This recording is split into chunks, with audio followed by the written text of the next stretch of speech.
Hello friends, అందరూ బాగుండాలి, అందులో నేను ఉండాలి. ఈరోజైతే గోలటి ఉద్యానవనం అంటే పార్క్కి. ఈరోజైతే నేను పార్క్కి వచ్చాను. పార్క్ టైమింగ్ వచ్చేసి 4:30 నుంచి 7:30 వరకు అయితే పార్క్ తీసి ఉంటుంది. మీరు ఆ సమయంలో మాత్రం పార్క్లో వచ్చి పార్క్ని అయితే వినియోగించుకోండి. ఎందుకంటే పార్క్కి ఎవరైనా రావచ్చు. ఎందుకంటే చిన్నవాళ్ళు, పెద్దవాళ్ళు, ముసలి వాళ్ళు ఇలా తారతమ్యం లేకుండా పార్కుకి వచ్చి మీరు సంతోషంగా హ్యాపీగా ఉండొచ్చు. ఎందుకంటే మనకు అప్పుడప్పుడు మనసు బాగా లేకపోయినా, ఎప్పుడైనా పెళ్ళి రోజైనా, బర్త్డే రోజైనా, ఏ వెకేషన్స్ అయినా మీరు వచ్చి ఒక్క ఫోటో తీసుకొని మీరు హ్యాపీనెస్గా ఉండాలని నేనైతే కోరుకుంటున్నాను. నేను వెళ్ళేసరికి అయితే ఇక్కడ వెడ్డింగ్ షూట్ అయితే జరుగుతుంది. వెడ్డింగ్ షూట్ జరుగుతుందంటే లొకేషన్స్ బాగుంటేనే కదా వెడ్డింగ్ షూట్ జరిగేది. బర్త్డే షూటింగ్స్ కూడా జరుగుతాయంట. అంటే వాళ్ళని అడిగినాను, ఇక్కడ ఏం మీరు షూట్ చేస్తారు అంటే అప్పుడు వాళ్ళు చెప్పారు, పెళ్ళిళ్ళైనా కానీ, బర్త్డేలైనా కానీ, మీకు ఏ వెకేషన్స్ కావాలన్నా ఇక్కడ మేమైతే షూట్ చేస్తామని చెప్పారు. వీళ్ళు కాదు, చాలామంది వీడియోగ్రాఫర్స్ వచ్చి ఇక్కడ మన గోలేటి పార్క్ని అయితే వినియోగించుకుంటారంట.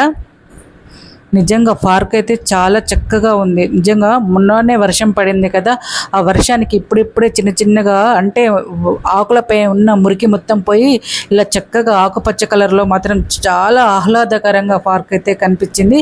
నిజంగా ఇంత మంచి లొకేషన్స్ మన గోలేటిలో ఉందనుకు నేనైతే చాలా హ్యాపీగా ఫీల్ అవుతున్నాను.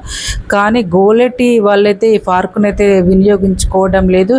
ఎందుకంటే ప్రతి ఒక్కరూ మీరు ఎప్పుడైనా మీ పెళ్లి రోజు కానీ, మీ బర్త్డే రోజు కానీ ఎప్పుడైనా వచ్చి మీరు ఒక ఫోటో తీసుకొని అప్పుడు చూడండి, అరే నేను ఈరోజు బయటికి వెళ్తే అది వేరే సంతోషంగా ఉంటుంది. ఎప్పుడు ఇల్లు మనకు ఎప్పుడు పనులు ఉన్నాయి. అలా కాకుండా ఎప్పుడైనా పార్కుకైనా, ఎప్పుడైనా తీర్థయాత్రలకైనా వెళ్ళండి. అప్పుడు మనసు కూడా చాలా ప్రశాంతంగా అనిపిస్తుంది. మనకంటూ మనం ఒక రోజు కానీ, ఒక పూట కానీ, ఒక హాఫ్ అన్ అవర్ కానీ అయితే నేను వినియోగించుకోవాలని నేనైతే నా ఛానల్ ద్వారా అయితే తెలియజేస్తున్నాను. నిజంగా నాకు తెలియకుండా అడుగుతాను ఒకటే క్వశ్చన్, మీరు ఎంతమంది గోలేటి మహిళలు ఈ పార్కుకి వచ్చారో చెప్పండి.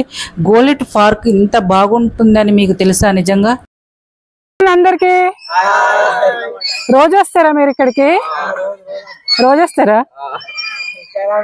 కాలేజా, స్కూలా, లేకపోతే కాలేజా? ఓకే, మంచిగా చదువుకోండి అందరూ. నా యూట్యూబ్ ఛానల్ అలాగే సబ్స్క్రైబ్ చేసి లైక్స్, కామెంట్ కూడా చేయండి. చేసినామా తెలుసా? Okay, thank you so much. అవునా? ఓకే, చూసారా ప్రీ వెడ్డింగ్ షూట్ కూడా తీసుకుంటున్నారు పిల్లలు. చూడండి, పిల్లలు అయితే మన యూట్యూబ్ ఛానల్ కి హాయ్ చెప్తున్నారు. వెల్కమ్. మన యూట్యూబ్ ఛానల్ కి అయితే పిల్లలందరూ హాయ్ చెప్తున్నారు. నిజంగా పార్క్ లో మంది ఉంటేనే పార్క్ చేస్తున్నారు. వీళ్ళకి మంచి మంచి వెడ్డింగ్ షూట్స్ అవన్నీ రావాలని అయితే మన ఛానల్ ద్వారా అయితే కోరుకుంటున్నాను. ఆ అబ్బాయి అయితే మా గృహప్రవేశ వీడియో తీశారు. వీళ్ళైతే మన ప్రతి మన యూట్యూబ్ ఛానల్ కి అయితే లైక్ చేసి కామెంట్ పెడతారు. ఎలా ఉన్నారా? సూపరా? చూస్తున్నారా నా యూట్యూబ్ ఛానల్? చూస్తానరా? ఎలా ఉన్నాయి వీడియోస్?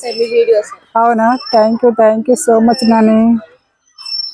ఈ సందర్భంగా పిల్లలందరూ నేను ఒకటే కోరుకుంటున్నాను, మీరు కష్టపడి 20 సంవత్సరాలు కష్టపడి చదివిరనుకో లైఫ్లో సెటిల్మెంట్ అయిపోతారు. అప్పుడు మీరు ఏం ఎంజాయ్ చేసినా హ్యాపీగా చేయొచ్చు. ఇప్పుడు మీరు ఎంజాయ్ చేయాలనుకున్నా ఇప్పుడే, కష్టపడి చదవాలనుకున్నా ఇప్పుడే. కాబట్టి మీరు కష్టపడి ఇప్పుడు చదువుకోండి, తర్వాత మీరు లైఫ్ని ఎంజాయ్ చేయండి. ఇదైతే నా యూట్యూబ్ ఛానల్ ద్వారా ప్రతి ఒక్క చిల్డ్రన్ అయితే నేను కోరుకుంటున్నాను. పిల్లలందరూ మంచి ఫ్యూచర్ రావాలని పిల్లలందరికీ ఆల్ ది బెస్ట్ చెప్తున్నాను నా ఛానల్ ద్వారా. అలాగని మొత్తం చదువు మీదనే పెట్టమని నేను చెప్పడం లేదు. బాల్యం ఎంజాయ్ చేస్తూనే మంచిగా చదువుకోండి అని నా ఛానల్ ద్వారా. చాలా తక్కువ మంది ఉన్నారు. ఇంత పెద్ద పార్కులో తిప్పి కొడితే నాకైతే 100 మంది కూడా కనిపించలేదు. సింగరేణి యాజమాన్యం ఇంత చక్కటి అవకాశం కలిగించింది. మనమందరం అయితే పార్కుని ఉపయోగించుకుందాం. ఎందుకంటే మనకు కూడా పార్కుకి వెళ్తే మానసిక సంతోషంగా ఉంటుంది, మనసుకు ప్రశాంతంగా ఉంటుంది. ఏమైనా డిప్రెషన్ లాంటివి ఉన్నా కానీ తొలగిపోతాయి. అందుకే పార్క్ని ప్రత్యేకంగా మీకోసమనే నేను వీడియో తీసి అయితే యూట్యూబ్లో అప్లోడ్ చేస్తున్నాను. నేనైతే ఈ ఛానల్ ద్వారా గోలెటి వాళ్ళందరినీ ఒకటే అడుగుతున్నాను, ప్రతి ఒక్కరికి షేర్ చేయండి. ఎందుకంటే ఇంత మంచి చక్కటి లొకేషన్ ఉంది కదా ఈ పార్క్ని అందరికీ తెలిసేలాగా ప్లీజ్ అందరూ షేర్ చేయండి. షేర్ చేస్తేనే కదా ప్రతి ఒక్క మహిళకి కానీ తెలిసేది. ఎవరైనా తెలిస్తే కదా అప్పుడు పార్కుకి వచ్చేది. చాలామందికి తెలుసు, కానీ ఈ వీడియో ద్వారా ఏంటంటే ఇంత బాగుంటుంది పార్కు కానీ ఇప్పుడు తెలుస్తుంది. పార్కు తెలియని వాళ్ళు అంటూ ఎవరు ఉండరు. కాకపోతే ఇంత మంచి లొకేషన్స్ అంటే బాగుంది కదా లొకేషన్, మనమైతే వెళ్ళాలి అని అనుకుంటారు కదా, అందుకే అందరికీ షేర్ చేయమని అడుగుతున్నాను. ప్లీజ్ ఈ వీడియో మొదటిసారిగా చూసిన వాళ్ళైతే సబ్స్క్రైబ్ చేసుకోండి. అలాగే వీడియో నచ్చితే మాత్రం లైక్ చేయండి. Thank you so much everyone. మీరు ఎప్పుడు మీ సపోర్ట్ నాకు అందిస్తూ ఉండాలని నేనైతే నా ఛానల్ ద్వారా అయితే కోరుకుంటున్నాను. Thank you so much children. Bye friends.